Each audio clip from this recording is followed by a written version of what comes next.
We're going to check in with Angela Kelly. She's been talking with some of the witnesses of that storm, and we check in with her live. Good morning, Angela.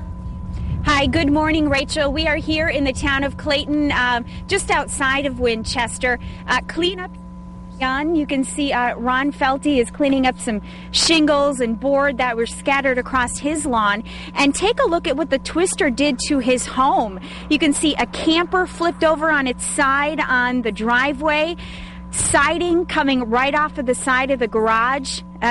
Ron isn't comfortable talking with us on camera, but he said he was watching the twister come from the west, right out of his front window. He was watching it, and as soon as he saw it land in his neighbor's yard, the DeKaisers, he headed toward the basement. Now, luckily, Ron's okay. The DeKaisers are okay. But where do we go from here? Some people might need some help after the storms.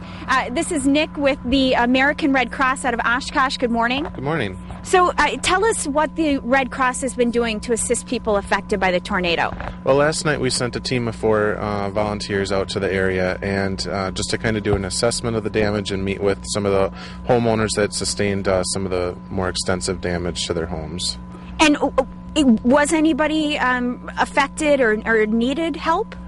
We had a volunteer in the Winnebago County Emergency Operations Center, and so calls that were coming in there, we'd made sure to touch base with families that had called in about damage and just to see what their needs might be. Mm-hmm. And so what's the plan for today? Today, since now it's daylight, we'll send out another team to kind of do some more damage assessment of homes, so now that they can see better with the daylight, and touch base with those families again to see if they do need any assistance, since last night everybody seemed to be okay.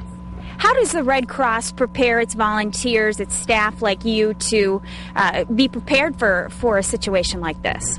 Our volunteers go through training and are on call and ready to go if we have a large-scale disaster. So our disaster action team is, they're on call and ready to go and respond when needed. And we did a call down of all of our other volunteers in the county to see if we would have to open up a shelter or anything, who would be available for that. And Nick, for anybody watching this morning who really may have been affected by this and they're thinking, wow, we really could use some help, how do they get a hold of you? What should they do?